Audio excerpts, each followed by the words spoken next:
Mengenal kusta. Apa itu kusta? Kusta adalah penyakit infeksi menahun atau kronis yang mengenai kulit dan saraf tepi. Kusta dapat disembuhkan jika pengobatannya tidak terlambat. Jika pengobatannya terlambat, maka kusta dapat merusak saraf tepi, sehingga terjadi kecacatan pada mata, tangan, dan kaki. Penyebab kusta. Kusta disebabkan oleh kuman kusta, yaitu Mycobacterium leprae. Kuman ini berukuran sangat kecil, sehingga perlu mikroskop untuk melihatnya. Kusta bukan disebabkan oleh kutukan, guna-guna, dosa, makanan, atau keturunan. Penularan kusta. Kusta dapat menular dari penderita kusta yang belum berobat kepada orang lain dengan kontak erat dan lama. Tidak semua orang dapat tertular kusta, hanya sebagian kecil dapat tertular. Survei menunjukkan bahwa dari 100 orang yang terpapar kusta, 95 orang tidak tertular. 3 orang tertular, tetapi sembuh dengan sendirinya tanpa obat. Dan 2 orang sisanya tertular dan butuh pengobatan. Kelompok beresiko kusta.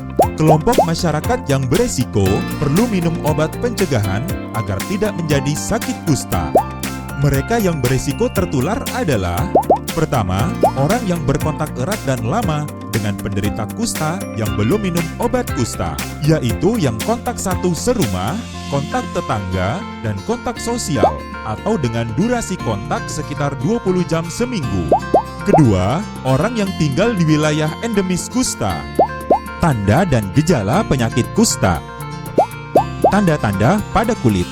Pertama, bercak atau kelainan kulit yang kemerah-merahan atau keputih-putihan di bagian tubuh. Kedua, bercak yang tidak gatal. Ketiga, bercak yang tidak berasa atau tidak sakit. Keempat, bercak yang tidak berkeringat atau tidak berambut. Tanda-tanda pada saraf.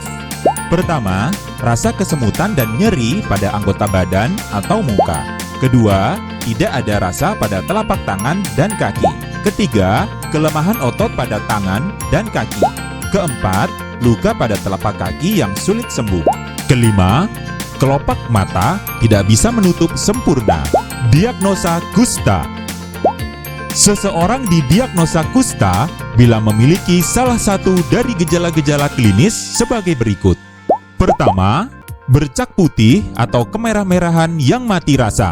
Kedua, penebalan saraf tepi yang disertai gangguan fungsi motoris atau sensoris dari saraf tepi tersebut.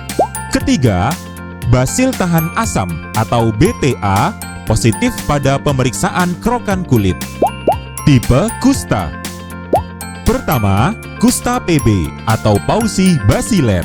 Ditandai dengan adanya 1-5 bercak mati rasa, 1 kerusakan saraf tepi, dan tidak ditemukannya kuman atau BTA negatif pada pemeriksaan kerokan kulit. Kedua, kusta MB atau multibasiler.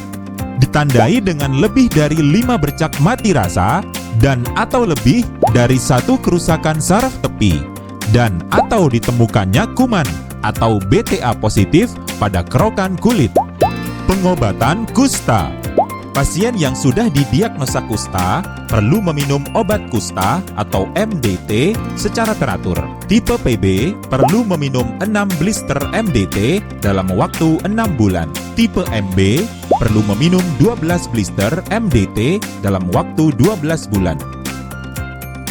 Setelah minum obat kusta dosis pertama, maka pasien tersebut sudah tidak lagi menularkan kusta.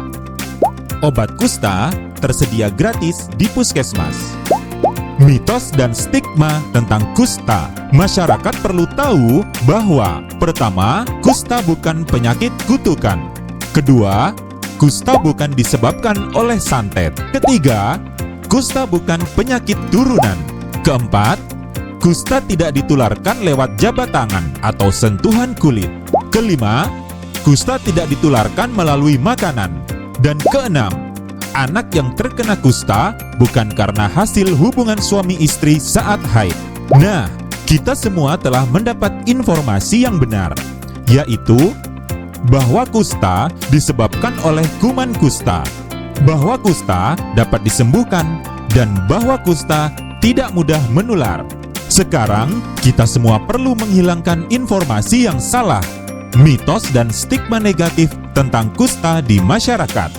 Pasien kusta dan orang-orang yang pernah mengalami kusta adalah sama seperti kita yang memerlukan dukungan dari keluarga, tetangga, petugas kesehatan dan masyarakat untuk sembuh dan berpartisipasi dalam kehidupan bermasyarakat.